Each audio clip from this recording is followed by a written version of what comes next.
Welcome, everyone. Thank you for joining us. My name is Dennis de Groot. I'm the event manager at EMA. Brief introduction for those of you who don't know us yet. We are the European Music Managers Alliance. We are an umbrella organization of music manager trade organizations in 13 European countries. This event and all our events are part of what we call the Empower program, which is funded by Creative Europe and focuses on education, advocacy, research, and networking. You can find more information about that on our website. So you can see the link in the chat. I will put it in the chat in a second. Today's panel is a collaboration with the Association of Artist Managers in Australia. We're joined by their Executive Director, Maggie Collins, who will take the word from here. Maggie, on to you. Amazing. Thanks, Dennis. Hello, everyone, and welcome to the Market Spotlight on Australia. Thank you for including us in this series. And so I'd like to start with something that that's quite customary for us here in Australia, where we acknowledge the traditional custodians on the land on which we are gathering to have a chat today. So today I'm in Brisbane, Meanjin, in Australia, the land of the Turrbal and Jagera people, and I pay my respects to elders past and present. And a big hello to everyone. We have a very good chat coming up today. In fact, chat is a good word for it because we do like the conversational style, and particularly with the guests that we have on the panel tonight. So I'll just start off though with a bit of an introduction to the AAM, the Association of Artist Managers. So once again, my name's Maggie. I am the Executive Director of the AAM. We're the peak body for artist managers here in Australia. We have about 300 manager members, repping over 1,000 artists, and a lot of really well-known Australian acts that export. So Flume, Tame Impala, G-Flip, Vance Joy, Courtney Barnett, Lime Cordial, Amel and the Sniffers, Budgerah, Psycho, The Temper Trap, Thelma Plum, Ballpark Music, Sample the Great. It goes on and on and on. We have, many artists that we represent through our managers, through the AAM. We're also big experts in exporting here in Australia, the managers are, and we support that through the AAM. I'm actually going to be in Germany next week for Reeperbahn Festival, which will be really fun. We'll have a contingent of 15 managers going to that, as funded by some friends of ours, Sounds Australia, who some of you may have been in touch with over time. So, aside from all of that, the AAM is here to do a lot of what you know about through EMA already, which is advocacy and professional development for managers as they grow in their careers. And so that's a bit about the AAM. And I do want to introduce our wonderful panel tonight. I'll start off with the lovely Jess Keeley. Jess, I'll just read your bio. I'm going to read your bio. Yeah, it's very, very impressive. We'll start with that. So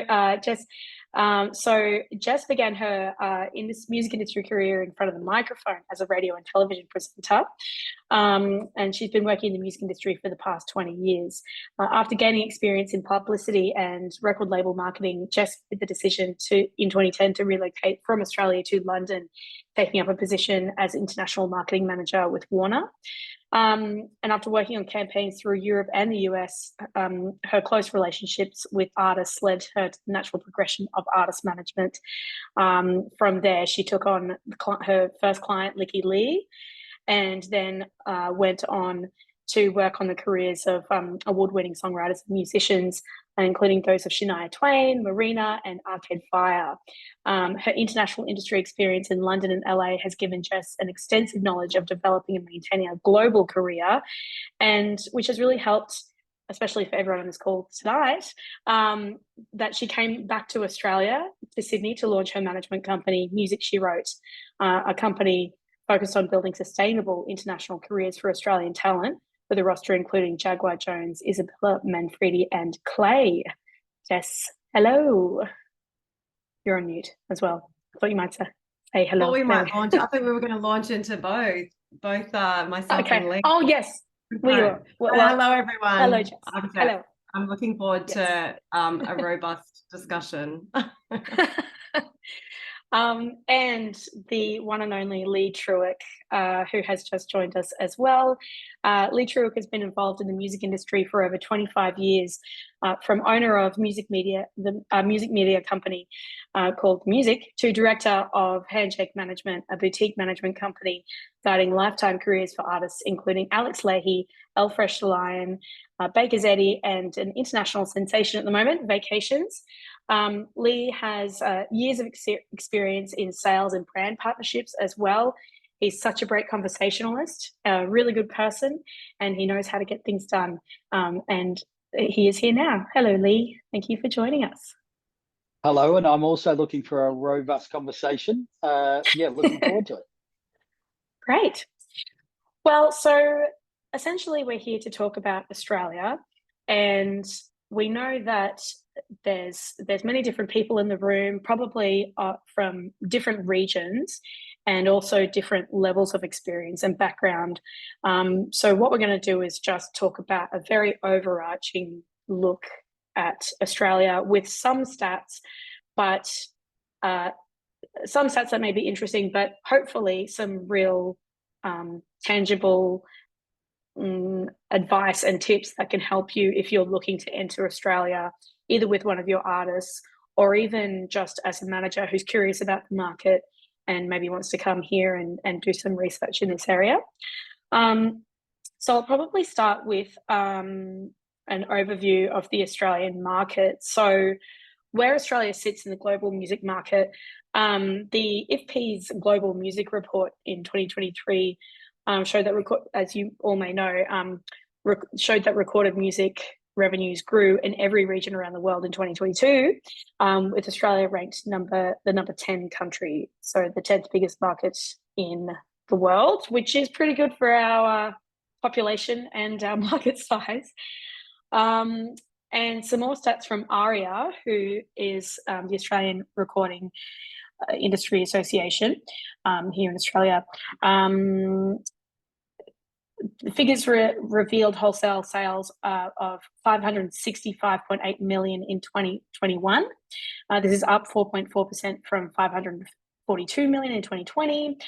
There's other stats like the growth posted in recent years reflects the rise of streaming, which accounted for 86% of music sales in Australia last year. Another interesting fact that I thought from this report was vinyl albums were the biggest segment in physical sales at $29.7 million compared to $24.9 million for CD albums. In 2020, CD album sales were slightly higher than vinyl album sales. By the way, I'm getting this from the Australian Recording Industry Hits 15-year high article, which a lot of these resources that we'll reference, we will make sure that we send to Emma so they can pass it on to everyone on this call. But I guess talking about, like, if we're starting at an overview of the recording industry with all of its growth, and Jess, I might throw to you first with this general question. With Australia as the number 10, at the position of number 10 music market in the world, according to IFP, how promising is it for artists building their market in Australia today, as opposed to, say, 10 years ago or so, especially with your experience in going and coming back? Do you know what I think about the growth stats in general? I think that we all need to remember a lot of the stats are reflective of a growth in catalogue consumption as well as new artists. So I think there can be some healthy stats and some financial references we can make for the ecosystem. But I think the reality of new music releasing globally is a little different. It's a little more challenging. So I think when we're talking about broad strokes of, can you have an international artist with a career in Australia that feels like it's an addition to something that you have built in your domestic market? And is that achievable? I think the answer is definitely yes. It just looks quite different, I think, to the growth that you would initially work within your own domestic market.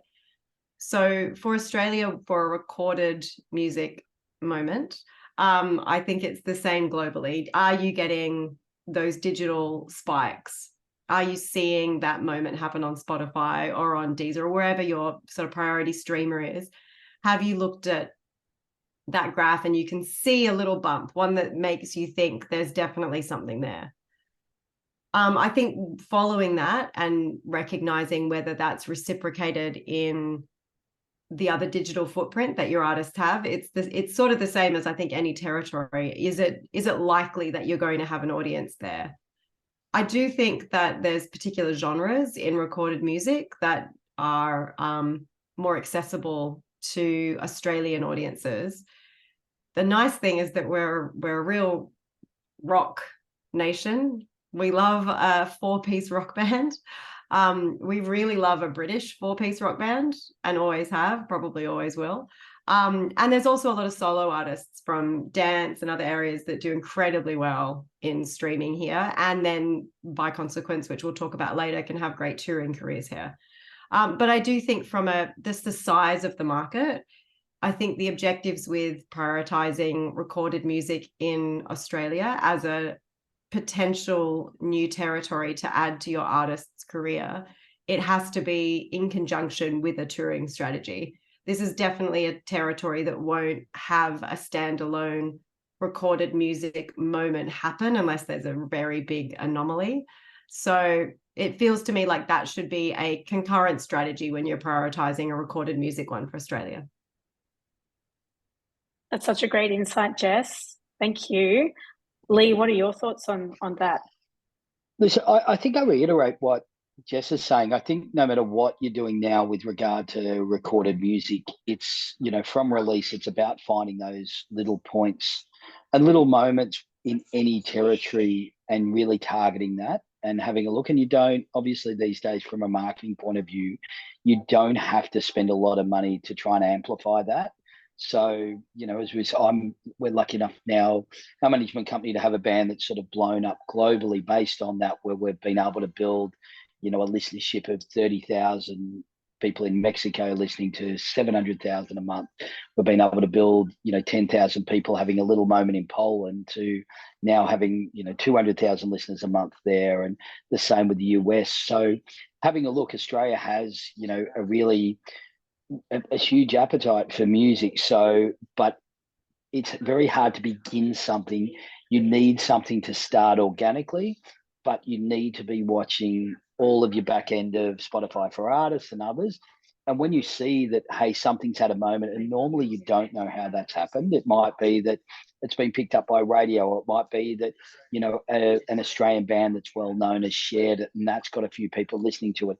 It's then a moment where you start to target that and have a look at how you can spend within the market to slowly build. Because off the back of that, I see Australia being a little bit like, Germany, to a point of breaking into the UK. Sometimes it's easy to come through Germany, and then come through other territories and come back. Australia has got a reputation for great music, so sometimes that can revert back to the UK, or convert back to the US, or start to build a profile through Asia, which can then allow you this incredible touring market from UK, Europe, all the way through to Australia. But definitely, I think it's about watching for that moment. It's very hard to target a specific territory to grow off the back of purely targeting. I think that's got to be first done through touring.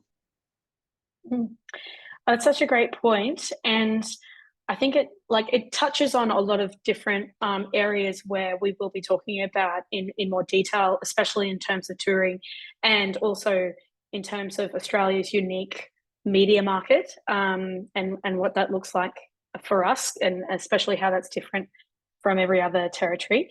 But maybe we can look at some case studies on international acts that have had success in Australia, and maybe how over the years those have happened, how they've rolled out, and what's been maybe a key thing that they've focused on to get there. I mean, I'll just, starting off, one of the biggest success stories that a lot of us know about is the Wombats. coming into Australia. And I don't have an extensive history of how their market has developed here, but Jess, you can. I literally do, because there's a reason this is an example, because I was in a record label when I released their first record. So like the reason that this band, especially for those who are familiar with the Wombats for the UK and Europe, it's an interesting, and it's a decade-long case study in a band finding a territory that is genuinely their second biggest market. And often Australia becomes part of the global story. So we have, obviously the same chart look as most English-speaking countries. It's the charts reflect what's working in the US and what's working in the UK. The anomaly moments, I think, for us are often very based on a little bit of luck and a lot of cultural relevance. So, for the Wombats and that period of time when they launched, they've had probably 4 platinum records in this country now, I think. It's pretty extraordinary. And they play here yearly and every festival. They released a record that entered the market through the media ecosystem that we're talking about. It was very well timed, not just because I did it, but it was very well timed. It came through Triple J, which is and has historically been this very unique radio format in Australia, which has been responsible for breaking many artists, both internationally and domestically, over the years. And then it was repetitive touring. So there was and look, to be honest, they're called the Wombats. They were always going to do well in a country where it's, it's a national animal. It's on some money, So I think that that's a big component. There was a cultural fit for them. There was a radio format that absolutely suited their pop rock sort of genre at the time, that indie punk feel. And then it was a consistency for them, which was consistent releasing and consistent touring.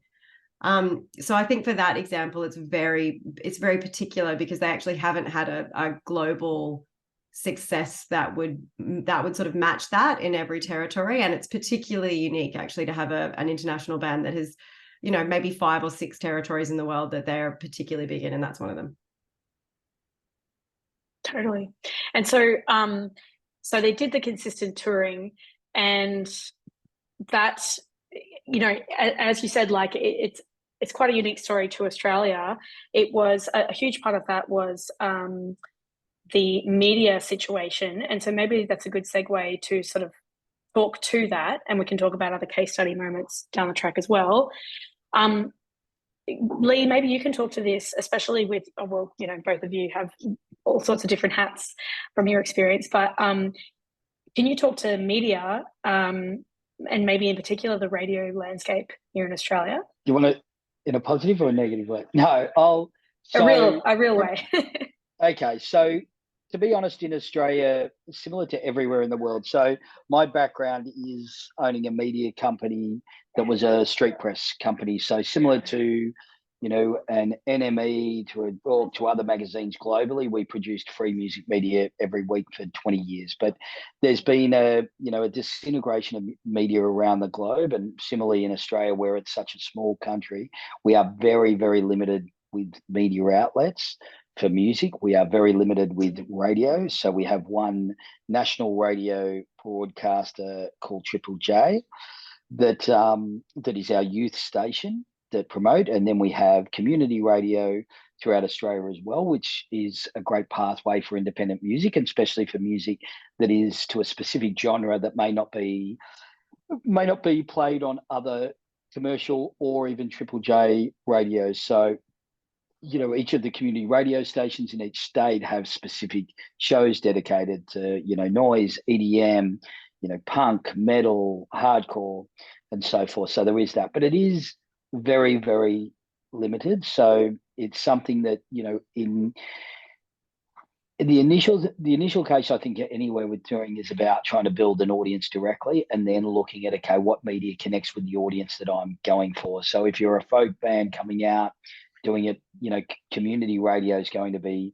much better suited to you, and looking at, okay, where are those community radio shows that are dedicated to our genre? Because one thing is that those people who subscribe or listen to community radio tend to be really dedicated to their DJ or that genre and respect that. So when they hear music played on that, they'll go and have a listen. Triple J is, unfortunately, with radio now is not necessarily what it was before. The ability to break an artist through Triple J was quite huge, and that would then coincide with being able to sell tickets. That now is probably less of the case because, especially within, younger kids, my son and so forth, are not finding their music through radio. They're finding it through streaming services, through YouTube, through, SoundCloud and other ways to connect with it. But depending on what genre you're looking at and what age profile you're looking at, I think you need to look at, there's also Double J, which tends to target an older demographic. But, I think that sort of side of things is something that first finding the audience, then looking at, okay, where is a suitable place to place your music and target specifically. And the better thing now than when I was young and she was young as now, you can jump on the internet and do that research really simply and find those places and target them, rather than doing a blanket approach to go out to everyone, or necessarily hiring a publicist early before you realize that actually there's only 5 DJs that do a folk show around Australia, and that's your target market. Or same with metal, when you're outside the mainstream, as we said, we love guitar music and rock. There's EDM works well here, promoters. But then if you're in that folk world or other blues and roots world, then it is a bit limited of where you can go. Leigh, I'd love for you to talk about some other case studies as well, especially, I guess, as a segue from how media in Australia may have played a part, but with Pink and Tina Turner specifically. So I think for those two, my wife's uncle is the manager of Pink and also managed Tina Turner through her success. And both of those artists reconnected. Like Pink was selling out literally arenas in Australia while still only selling 1,000 tickets in the US. When he took on Tina, he brought her to Australia first to rebuild and start her career again before going back and ending up playing stadiums globally. The one thing that Australia does like is live music. So there is that ability. And at the moment, I think even more is to look, if there is a market, touring that market and creating audiences and building out of that, be really strong. Australia has a dedicated, like with the Wombats, like with Pink, she held the record for the most tickets sold before Ed Sheeran and so forth. When someone jumps onto an artist here, they do stay for an extended period of time. So we've got artists that can come to Australia and sell tickets. Another one just on the other side of that is, Passenger became quite big in Australia at the same time. UK, like it was a moment here and could come here and sell 10,000 tickets before anywhere else in the world. I think Australia was the first place that Passenger sold 10,000 tickets. So, and similarly, actually, on the other way. I was just going to say consistency seemed to play a part with Passenger's growth as well.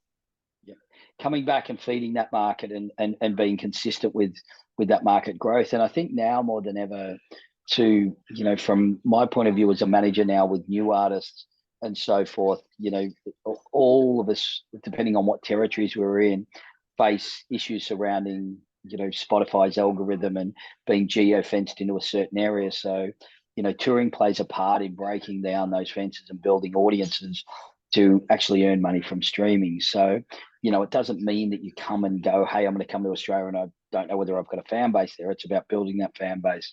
And, I'm sure we'll talk later about, partnerships, looking at like-minded bands, sharing cost, all of those sort of things. But there is an ability to build out of Australia that touring base. And, it's one thing I think, because we bat outside of our weight when it comes to artist success overseas.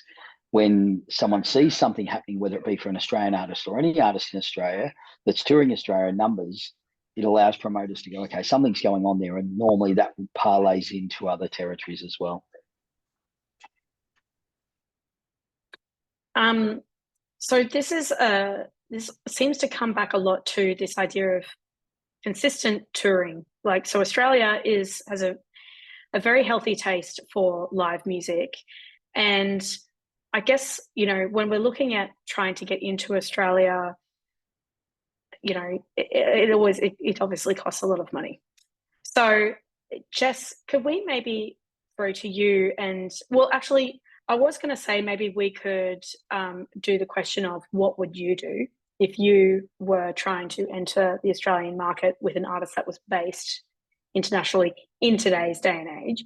Maybe we'll get to that in a second, but we'll just actually go through a bit of the basic differences within Australia when it comes to how live industry works and how those connections actually happen. So Jess, do you want to maybe talk about how Australian promoters work and what sizes they are and how you actually get connected to Australian promoters, if that's even the way that is going to work for you?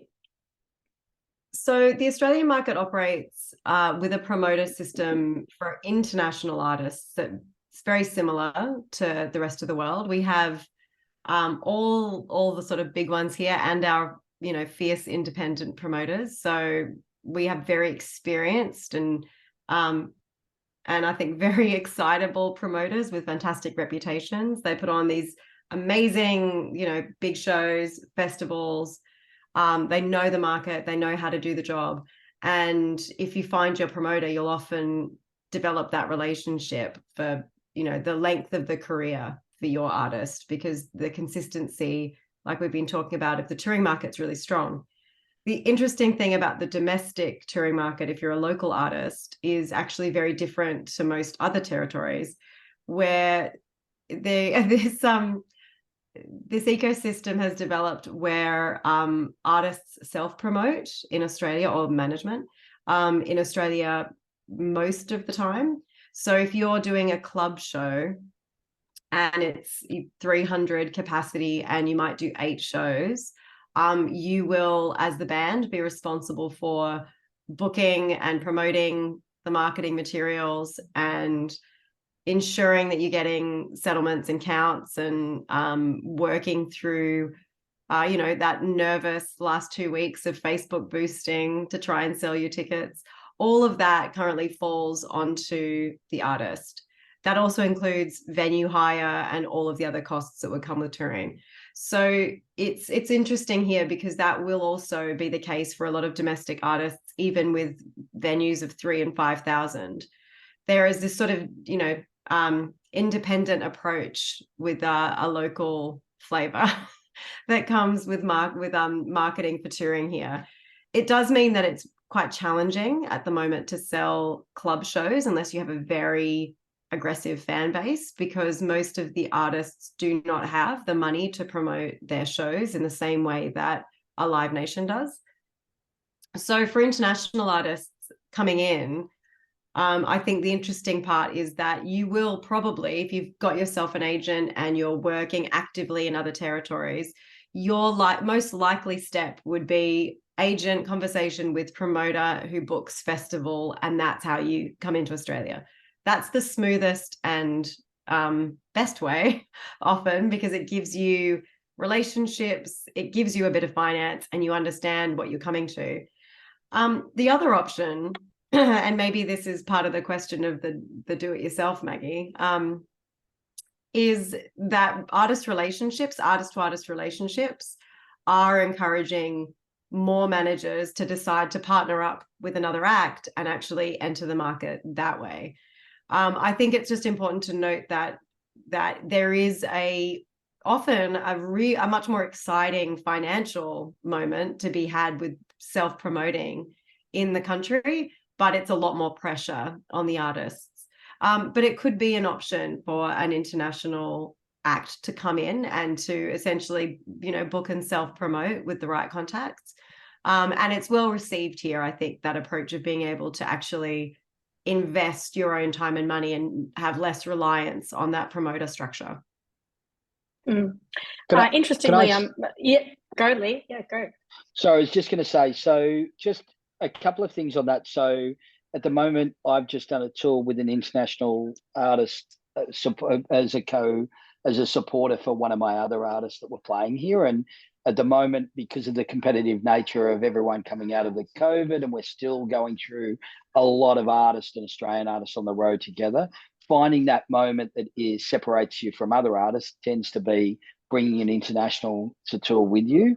So I think those opportunities are, or the other thing about self-promoting in Australia, I think the difference is the fees, the venue hire costs are much lower than UK and Europe. So, the standard venue hire cost is around $4.20 to $5.50 per ticket on shows up to sort of $5 to $7.50 cap.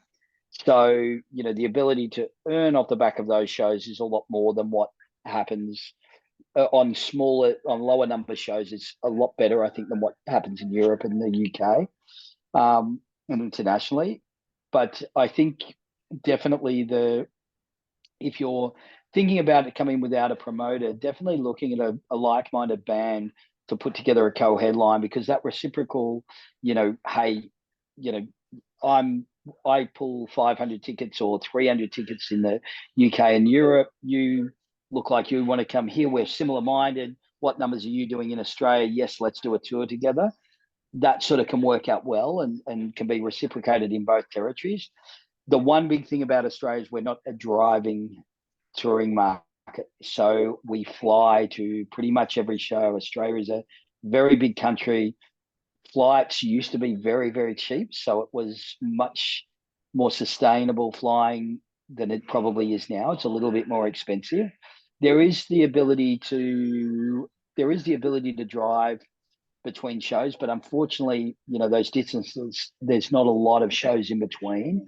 So I think you need to consider that. And normally, if you're dealing with a good management team on the other end, they'll come back to you and give you the understanding of, the flights and so forth within it. But it is a very different market to that. And then the amount of shows, I think, is something, the average UK, I've got a couple of artists, one artist has just finished, another one starting, who's about to do 20 shows in the UK. We're doing 40 dates in the US. But here, we just finished our album tour, and that was 9 dates. So, and to get the best sales for shows, you're looking to do weekend period, sort of Thursday, Friday, Saturday, which means your 9 days can sometimes be over 3 weeks, which is a lot of downtime. So that can be another little thing to remember when touring Australia. Unfortunately, due to the size of the market and so forth, we haven't necessarily got the 7-day-a-week going out to live music side for a certain level of shows. It tends to be that Thursday, Friday, Saturday period. Yeah, that's such a good point, Leigh and Jess. Thank you on all of those aspects of touring Australia, which are quite unique. And just to put forward something that I've been working on recently is that one of my acts is talking to a European act to do a swap tour on our own, because we're just getting it done. And this European act has offered my Australian artist to jump into the splitter van, to share the ground transport, to stay at the same accommodation, because everything was sort of going to happen anyway, because they were going to be doing this tour and my band was going to be joining them. And what they were looking for was like, maybe we could do a swap tour in Australia. And I had to make it really clear that, okay, yes, of course, we would love to have you. But as you said, Leigh, there's all these things that if you haven't come to Australia before, you really should be aware that, because we're not a driving country, we can't just throw you in a van. You have to buy flights and we can't cover them for you. And the elements of the weekend, that really has to work across there. So you have to be prepared to sort of fill your time with other activity. This band said that they were just looking to come for a holiday to start with. And that might work with that. But the other element is that, I guess in Australia, well, it depends on the artist, but if that act is trying to break the Australian market, but they're kind of using that Australian headline band to help them, that Australian headline band really needs to be able to sell those tickets on their own, because ticket sales are hard across the board. And, we deal with it in Australia in a big way. And we really in my experience, we've needed to rely on support acts to generate punters to come along to really guarantee those ticket sales. Because once again, we are our own promoters. We go around and we hire these rooms, we put on the shows. The buck stops with the artist, the headlining artist. They take on the risk. Maggie, yeah. I might throw a good positive in here about the Australian market. There are, you know, all the challenges that we understand when you're starting here, and also if you are, you know, an independent artist with an independent spirit, it's really, really hard work, but it could be really beneficial and can be hugely exciting. The one thing that we're really known for, and that even now after COVID is still happening at a high level, is festival bookings. So the Australian summer, which obviously for everyone who already knows is opposite to summertime for Europe. And for us, it's non-stop music events. We have definitely seen a reduction in ticket sales and a contraction of the amount of festivals, but that was starting at a very healthy festival market. And there is an extreme push, I think, through Australia to maintain that level of international festival booking and international headline shows, because realistically, that actually has kept the live music industry afloat for a long time. It's been less the domestic market bookings than it is international. So if you were strategizing with for a live strategy with your booker, and you thinking about where you would want to be taking your band at certain times, I think this idea that Leigh had earlier about the sort of gateway of places that you might go, there is a festival circuit for every genre, and really a booking, I'm sure, for every band, if you have the right timing and you've got the right act. So you can definitely find your way through Asia into Australia with sort of, you know, piggybacking certain festivals and getting strategic about 18 months in advance with your agent to have those discussions around release dates and targets. We have very active festival promoters in this country. They're like internationally known. They're often at all of the events that you are all at as well. So, you know, you can go for sort of summer festivals that are coastal to CMC, which is now the biggest country festival here. It is an incredibly emerging genre for Australia, one of the most popular. And then every EDM Can festival. I jump in? Yes, Can I Leigh. jump in as well? Like, we've got a festival here called Good Things, which is a punk hardcore festival that sold 100,000 tickets in pre-sale in Australia, we have a huge punk hardcore metal following in Australia that is grown. So Not Fest happened for the first time this year, sold out in 2 days, so forth. So there's a huge area of that. And as you said, like, there's a great amount of roots festivals, world music festivals with Rome, Adelaide. There is so many. And then that, as you were saying, that targeting, you know, there's incredible opportunities to play Singapore, Malaysia, Philippines, Jakarta on the way, because they are just hungry for new music. Like in Singapore, there's a great event that runs for 7 months of the year called Mosaic Music at the Esplanade. They basically do 4 nights a week of international touring bands, and it gives you a good stepping stone to come through to Australia. That's a really good tip. And I mean, it's hard to tell, I guess, what kind of level the acts and managers are that are on this call. But I guess looking at maybe from that introductory level, if you guys could talk to some of the showcase festival points that we have here, obviously similar to your South by Southwest in the US, Great Escape in the UK. Now we have South by in Australia as well. Jess or Leigh, do you want to talk to that? Do you mean for showcasing for international artists? Yeah, I think so, because there's actually, a good handful of acts from various international regions coming into South by Sydney next month, probably more so than definitely more so than there are usually at Big Sound, even though Big Sound's a good place to go to actually connect with industry if you're a manager looking to do your research and enter the market. Yeah, I mean, I would say that that's certainly the sort of showcasing opportunities within Australia are it's probably more hard to say. Like I'm trying to think about if that feeling would be if that would be a persuasive move or not, Leigh. Do you think, if from an international perspective, I feel like there's probably an awareness of artists prior? Yeah, I always think that you know, like everything, that Big Sound is as an international manager to come out and actually connect. I think no matter, I guess I don't know about you and Mags, but you know, I went to 10 South by Southwest before I took an artist. Went to 2 gaps before artists. I think,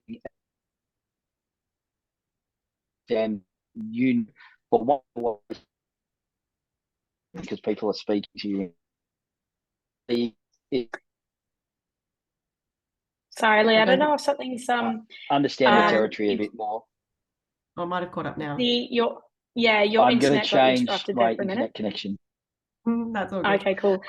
But I agree with that. Maybe that's a just for a management only discussion. Instead of your artist for a minute, talk about your own kind of like sort of professional development and what you're trying to do for yourself and your own business.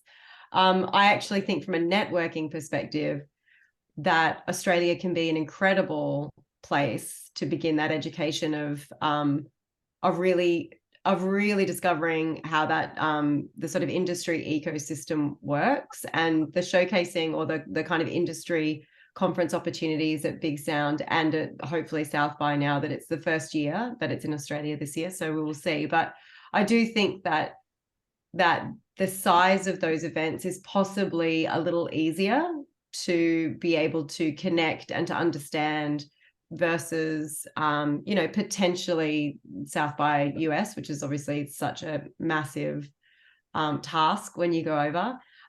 It's, you know, Reaper Barn is bigger as well, so that's another part. Like there's lots of navigating to do, so potentially you know, considering, as Leigh's thought, it was a bit broken up, but as Leigh was saying, it was about trying to do that research on the market. If you can get that investment for yourself, the research within the market would be, you know, something that you can do, again, like a little circuit of. You could do Music Matters in Singapore, you could learn a bit there, come to Australia, do, you know, Big Sound, which backs up, or South by, to be able to understand and maybe ask a few more questions and actually see the audiences, see the way that that, you know, local audiences are reacting to certain genres of music. Because like in any territory, there are subgenres and niche markets that can pop up here. And I think even as local observers, we're still uncovering what actually is really popular. Sometimes something will, you know, it's so surprising now to sort of discover, you know, a pocket of the country that is just really, really loving grime again, or some sort of, you know, genre that we haven't seen chart here in Australia. So I think that, you know, being able to educate yourself, if you're keen on the market, it's important to make sure that you're doing the right kind of research and making the right kind of connections. Also, can you guys hear me better now? Is that better? Also, Australia is very big and very different. So, for instance, you know, in Western Australia, we have a massive drum and bass scene that isn't anywhere else in Australia. Like, or when I say isn't, like, you know, you've got a band that can sell 5,000 tickets for drum and bass, but will only sell 500 tickets in Melbourne. So, you know, I think, as you said, getting out here and potentially coming to a Big Sound. Or now, see, the other thing is just, you know, I've got a band that blew up everywhere else in the world except our own country. And one of the things I've been doing is looking at like-minded bands, like-minded managers, and reaching out to those managers to get an understanding of those territories, because, you know, you don't know what's happening there. It's like, hey, we don't have you know, for some reason it's not happening here, but, you know, our band would like to do it with you, and just getting to know another manager and reaching out those ways as well, just to find out about that territory. is really important. But I definitely think before doing a showcase, it's always better to visit the event prior by yourself as a manager. And for a lot of bands, they're like, oh, wait a second, we're paying for you to go out, and they don't see it as a positive. But I think, being able to say, hey, if we're going to go there and buy 4 tickets, then we need to have a network, we need to build an audience, and we need to know how it operates to make the most out of it. So better to spend $2,000 or $3,000 now to get me there than it is to spend $15,000 and get no results at all. Mm-hmm. Yeah. I mean, it's the same for us exporting out of Australia. As our wonderful friends at Sounds Australia always say, go before you show. And doing that research is really pivotal, and particularly for Australia, because we are such a unique market. We're an island, and we're very far away from Europe. So that's obviously a few factors that you have to take into account. And our dollar is terrible. So when you do come over here, you feel rich rather than us going there and everything costs twice as much. That's true. Yeah, you love it. You get a lot. You get bang for your buck now when you come in. Yeah, to Australia for sure. I'd love to go to some questions now. We don't have any in the chat as yet, but I would encourage you to maybe mention in the chat that you have a question, and Dennis will be able to, I believe, put your camera on. Dennis, Betty Davies says that she has a question. You're able to turn on your sound. Oh, am I? I'm just everybody's able to turn on their sound and camera now. So you have questions. Okay, awesome. Thanks for that. It's all really, really interesting stuff. I'm in England. I'm in Brighton, where The Great Escape is. I manage a little grunge band, 4-piece. We're at the breakout moment over here. We just had our first BBC radio play called Moth. And I've been trying to work out how to sort of get through over where you guys are. Obviously touring, you mentioned a lot, is quite out of our budget at the moment. We've got our first UK tour booked in for February. I'm booking at the moment.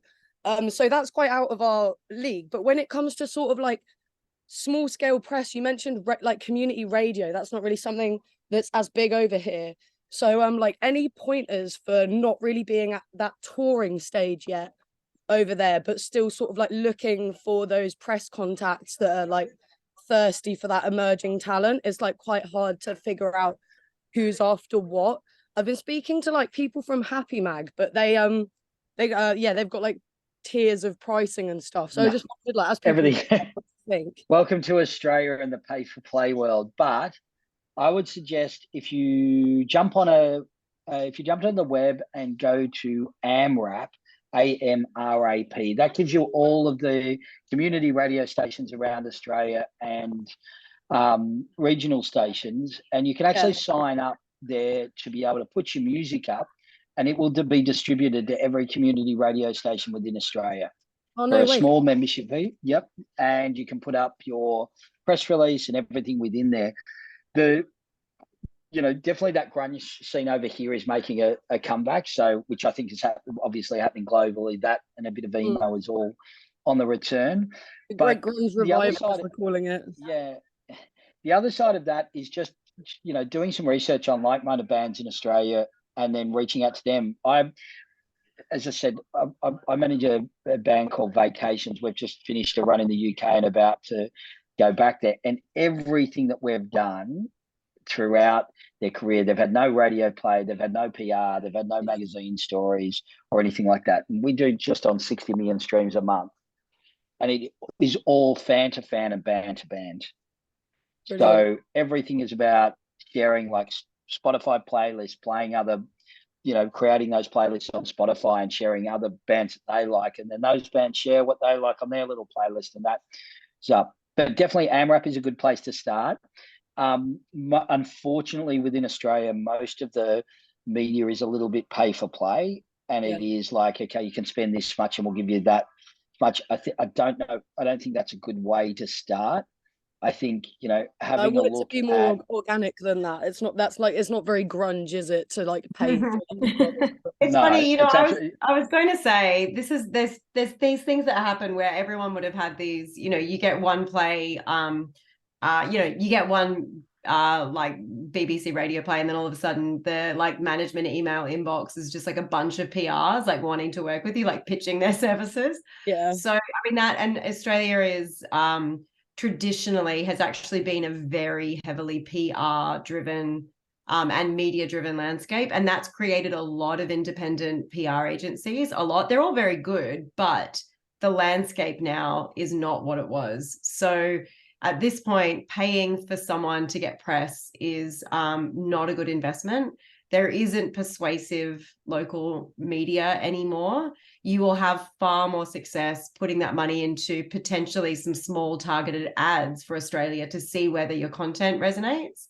Okay. And also I'd really encourage that social footprint to happen for all of your bands. So if you're interested in coming to Australia and, like you're saying, you've got a particular genre, research some of the bands that you think are like-minded, but just make sure you're following them. Like the band is following that band. They're commenting on their posts, and it's across all platforms. So making sure you're following on Instagram and on Facebook and on TikTok and also YouTube and Shorts, and just, repeat that kind of ecosystem chat, because I think that sharing of fan base is what you're trying to create. So if your band are putting in the effort to post, you really want to make sure that potentially might also be seen by someone in Australia who actually really loves, that particular genre of music.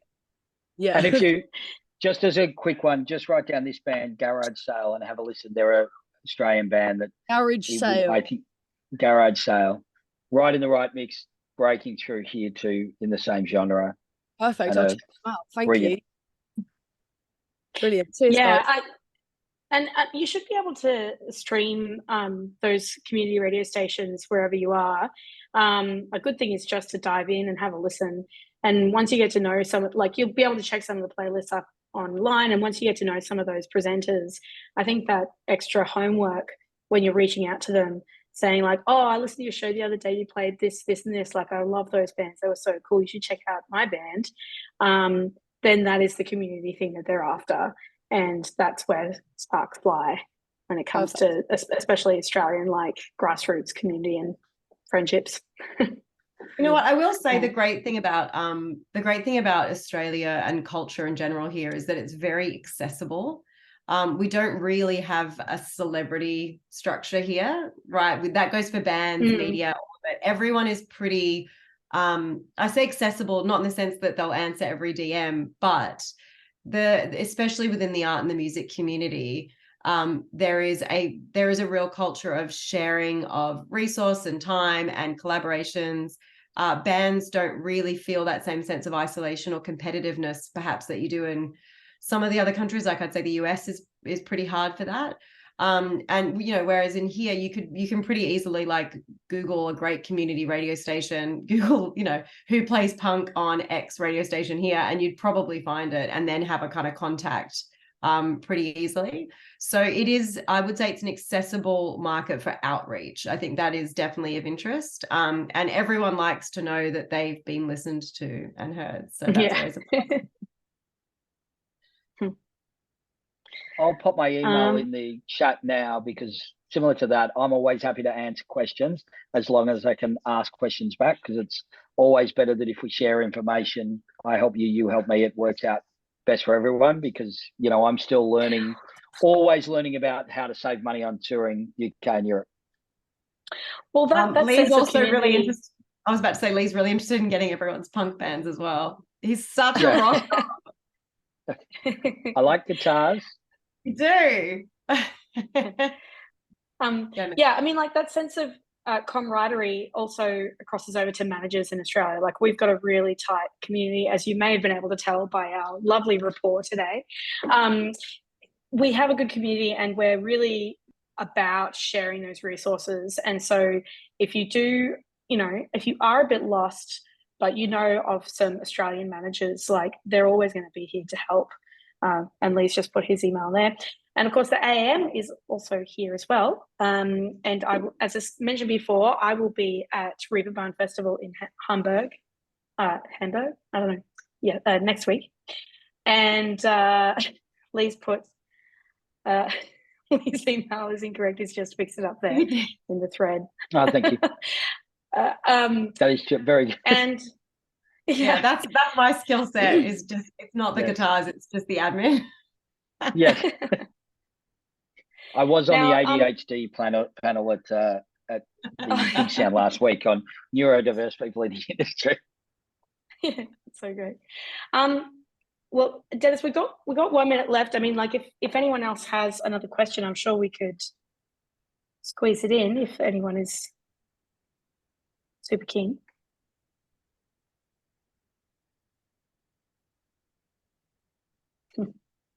I'm just checking the thread. We answered everything. It was that. Yeah.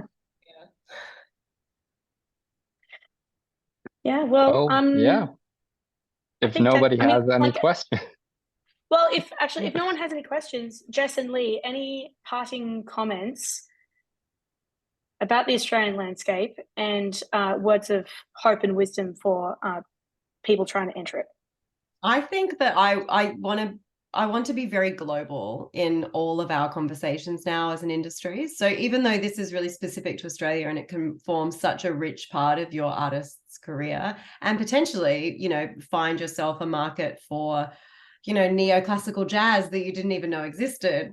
I think what everyone should be doing when they're planning for their artists on a bigger scale than just your own territory is to really think globally with everything that we do. And to understand, I've been using this sort of descriptor recently, like everyone really needs to educate themselves now on where the industry is at, because I think there's a lot of knowledge that those of us who've been in it for a long time, we just can't use anymore. It's the examples we were giving earlier, 10 years old, and it would never work in the same way here now. So it's so exciting and, rich for disruption. It's just also, it takes effort and knowledge. And I think also realizing that there is a lot more that you can do yourself as a manager that you don't need to outsource and that you don't need to pay for. I think working through that first and getting that skill set in both like data analysis and the research of the genre in particular, I'm so big on genre now, find out where the people are, because if you're carving that path for yourself, the answers will be really clear and you kind of, the knowledge will then flow with you on that. Because, Leigh, like he was saying before, he's always asking advice, even though look at him, he's so accomplished. He's just like, what should I be doing? And I feel like even though we're here to kind of give you some insight into one market, at this point, nobody is an expert because it is such a wild industry at the moment. I think you're right. And I think the biggest thing is information is always king. So, I'm 52 and still always looking to learn and making sure that, just in the last, I've only been a manager for 10 years, but in that time it's changed so much. I think the biggest thing is that, when I started in the music industry, and before that, I was using a fax machine, before that a telex machine. Now information is at your fingertips. So there's no reason not to do research. All the information you need is easily accessible. So getting online, understanding, making sure that you've got Spotify for artists, that you're in the back end of your Apple for artists, you're checking where's logging off now. And that means starting from, really embryonic stages. So, I keep going back to the one band, but it's changed the way that I work with every one of our artists now, and our company and my partners work with artists now, is that, we've signed 3 new artists in the last 6 months, of which none of them have released any music and will not until they've toured other territories in the world, because we know that Australian artists get really caught up with geofencing, which means we can't break out of our system. But the main thing is just looking and going, okay, where is something happening? Where is it happening? And if there's a little spike of all of a sudden there's 500 new listeners in Mexico or Poland or Turkey or Jakarta, wherever it is, target that. They're people. The other big thing, I've been arguing with a record label for the last 3.5 months, just over that a record cycle now is not the first 3 months after an album comes out. It's a 2 or 3 year plan. You need to be, you're not going to get that same response that we did in the early weeks of a record release, that we did 3 years ago, 2 years ago even. Now it is a long, long tail And it's about finding those moments and amplifying those moments when you have them. So the minute you see something come up, whether it be a great review, whether it be something that's happened, that you need to target, that you need to make sure that you amplify that across all your socials and do that. And do not ask your bands to do TikTok hashtags. You will not have a forced TikTok moment. It does not help the artist, and there is not an artists that are making it on TikTok by being TikTok artists are just that. They are TikTok artists. You know, I've got a band, but part of the reason that Vacation's grown is because people say, oh, they had a moment on TikTok. They didn't have a moment on TikTok, but 400,000 people decided to use their music in TikTok because they liked it. And those people are buying tickets to shows and buying merch. They didn't do anything. All they post on TikTok is really bad memes with their music in the background. So it's not, you're not going to have that moment, but just looking at that information and spending, don't have to spend a lot of money, just going, okay, is there something happening? Let's do a little digital spend there and see if that amplifies out and gets other people. It's, you know, it's no different to the old days of street teaming and, you know, one person speaking to another person. That's what's happening. The industry changes, but doesn't in some ways. But just look at the information. It's so much easier to gather compared to what it was in the old days. Cool. All right. Thank you, everyone. Thank you, Emma, for having us. And thank you, Thank everyone, you. Leigh. for sticking around. I hope it was enjoyable. Thanks, everyone. And I posted a link to our what is it called? Networking reception at Reeperbahn next week, and the links to our website so you can learn more about what we do. Thanks, and see you at the next one. Take care. See you, everybody. Thank you. Bye.